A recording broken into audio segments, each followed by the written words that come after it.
Okay, for those that asked this question, the first one, 1C, um, this is referred to as an alternate, a harmonic series. Basically, what's happening is each value, and the values you're supposed to get, are 1, then a negative 1/4, then a positive 1/9, minus 1/16. The key thing is that the n has to work to make the sequence happen. So what I generally do is I start with values. Like if I start with 0, I just plug it in. I get negative 1 to the 0 times, which is 1, times, plug in 0 down here, you get negative 1/4. That doesn't work. My first term should be 1. So I'm going to try 1. If I do 1, I get negative 1 times negative 1 over negative 1 square, which is positive 1. So far that works. Now try plug in 2. If I start with 1, I'm going to plug in 2 because the first term worked. If I plug in 2, I get positive 1 times negative 1 times over 2 subtract 2 square, which is 0. It's undefined. So that cannot work. So I can't use 1. Now I'm going to try 2, but if I point out right off the bat, if I plug in 2 up here, this becomes positive, and that leaves me with this negative. So my first term, no matter what, would be negative. So now I'm going to try 3. Upon trying 3, I get the following values. I get negative 1 to the third, which is negative 1, times negative 1 over 3 subtract 2 square. That gives me the 1. Now try the next term. Come over here, I'm going to try second term, which would be if I put in 4. So negative 1 to the fourth is 1. Negative 1 over 4 subtract 2 square, which comes out to be negative 1/4. You can go ahead and plug in 5, but that will also work. So, and that value where the star is has to be 3. The next question was asked was 2b. Again, if you look at that, this sequence, or sorry, the series, which is the sequence of the numbers added together, notice how, I wanted you to observe this because coming up will be what's called a harmonic series. This one will converge, and I can tell right away it converges because if it's alternating, see how the signs are alternating? If it's alternating and the values of each number is going down, then it will converge. It's a simple way to determine if a sequence converges. If you write it out in expanded form, it will converge because it's a harmonic series. In any case, the question here is write an expression for the nth term. So I do notice, and again, I can start with whatever number I want to, but they request that you start with 0. Just double check. Let's see, 2b. They're asking for you to start with 1. They say n is 1 to infinity, so I'm going to start with 1. That means my first term, this is my first term, I have to plug in 1 to get it. So and then I need, this will be my 2, my third term, my fourth term, my fifth term. So I'm just going to try some things. I do notice here that that's a 2, that's a 2, that's a 3, that's a 3, that's a 4, that's a 4, that's a 5, that's a 5. So I'm pretty confident that I have 1 over n, because each time I started with 1, each time the n is the same. The question then becomes, if I plug in 1, I get 1, but then I plug in 2, I get positive 1/2. So what I need is I need to make it alternate. And that's when you put the negative 1. Now the question is, do I make this to the n power or move it over by subtracting 1. So I'm going to try the first value. If I plug in 1, I get negative 1 to the 1, which is negative 1. That's not my first term. So what I'm going to do is I'm going to put subtract 1. When I do that, I can get this to change. So now if I plug in 1 first term, plug in 1, I get 1 to the 1, negative 1 to the 1 subtract 1, which is 1. Then I put the 1 at the bottom. It does give me the 1. I'm going to try my second term. Negative 1 times 2 the 2 subtract 1 is negative 1 times 1, which works.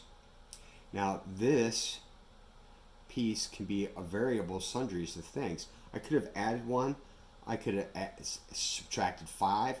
As long as I have an even value here or odd value here, it will produce the correct sign that you needed. The next question that was asked is number 8. This one is a unique one. You're going to do partial sums here, which means you're going to look at if I just added the first term only, well, the first term is 2, it's 2.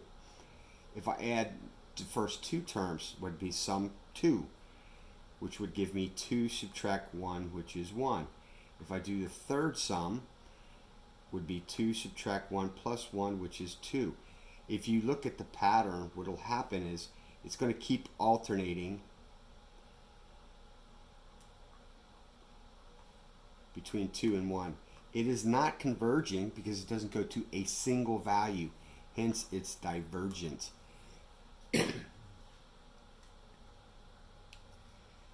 Next question, Natalie came up with the rest of these. I guess the section was so easy that no one else had any questions, so I'm going to assume this one's for Natalie. Again, though, this is great because it allows me to talk about things like harmonic series, things that are coming up, and if you're not watching the video, you don't know that. 27 is asking for you to take a derivative of this series and the derivative of its function.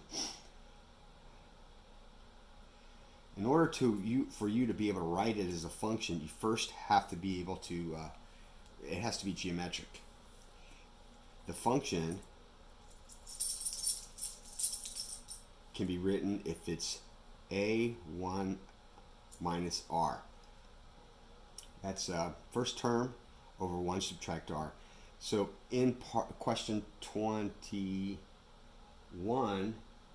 in 21 you were supposed to write the function. Well, that isn't too bad because I can see it like this, and if you write it out, if you just expand it, which we're going to do anyway, is equal to, plug in 0, you get 1 plus 2x plus 2x squared. I would never actually write that as 4x squared because it loses sight of what you're doing to each time.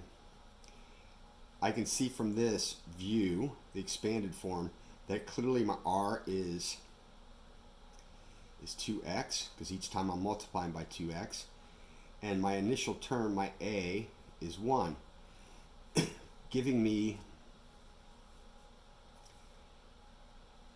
my function to be 1 over 1 minus 2x.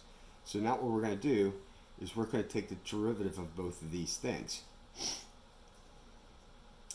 This one's the primary and most important one, is to take the derivative of that. So let's do that. Let's start with the f. Take its derivative. So I'm going to rewrite f as 1 minus 2 all to the negative 1, which is a u to the negative 1.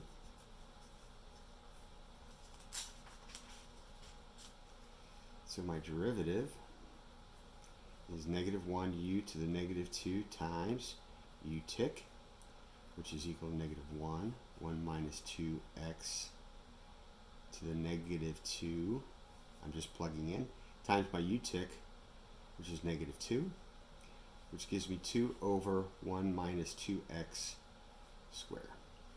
This is the derivative of the function. Now, taking the derivative of the series part should generate the same. I should get something like this, but in any case, when I look at this and I take its derivative, I have to match up with the derivative of its expanded form. So let's write out the expanded form. The expanded form, its derivative here would be 0, so I don't have to worry about that one, plus 2 plus, I'm going to do this as a u square, so it's 2u times the derivative of u plus 3u squared times 2.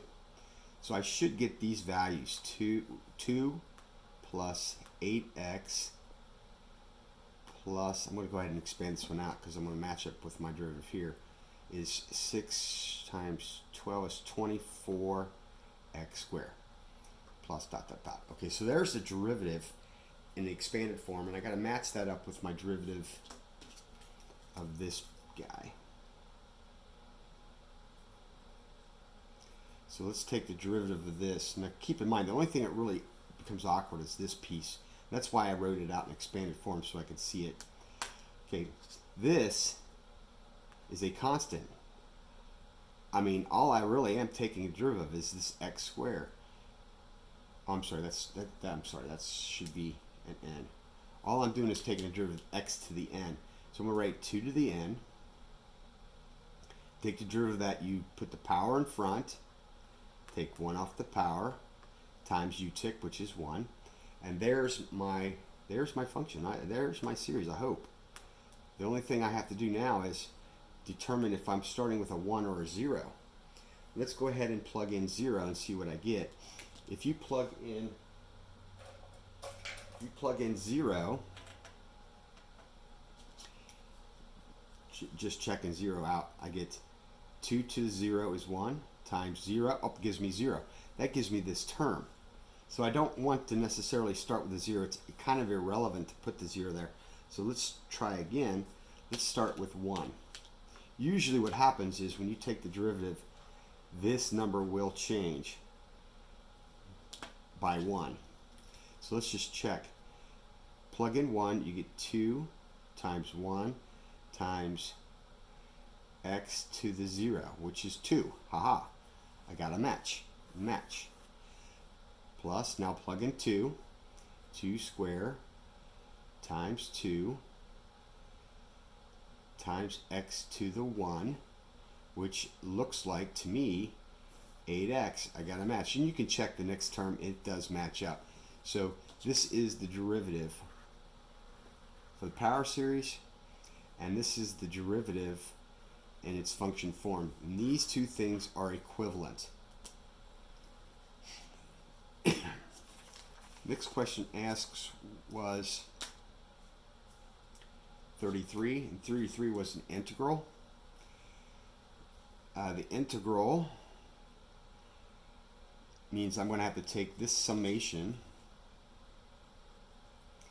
and I'm going to have to integrate it, and you're going to primarily just make sure we can get the function first. And the function was written out in question number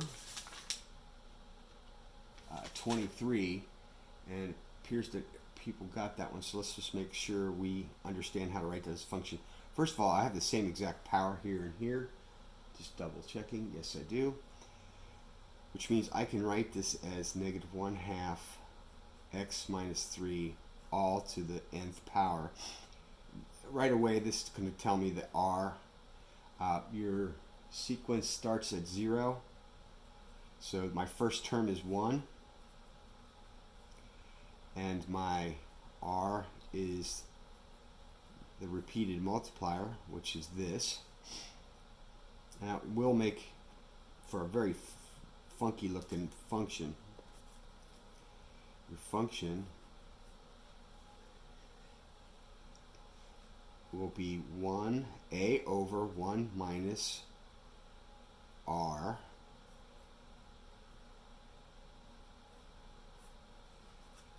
obviously there's double negative and making it a plus. We also have to get a common denominator and a few other things here.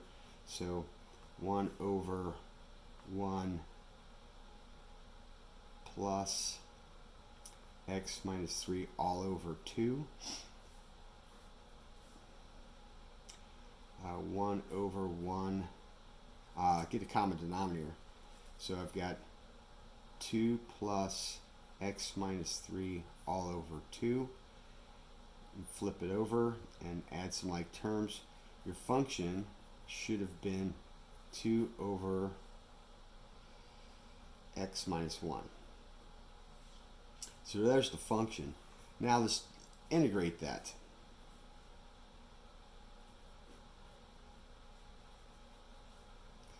So if I want to get the integral of the function, it looks like I have a 1 over u. So I'm going to write it like this. U substitution, u equals x minus 1. Du is equal to dx. No bounds, so I don't have to change them. So 2 ln absolute value of x minus 1. And there you have it.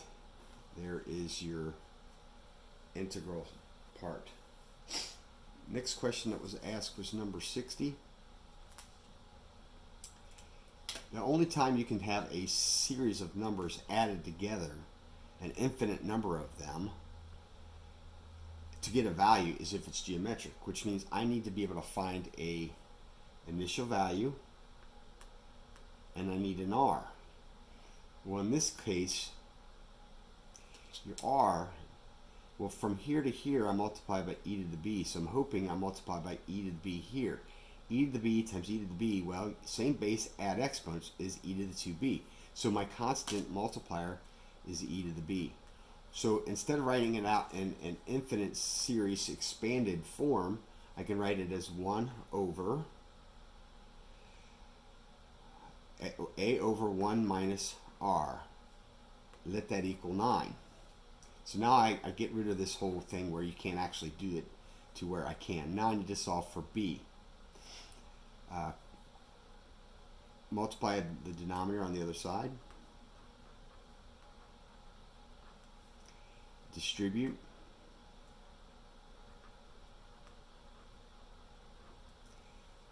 Oops, don't need that. Subtract the 9.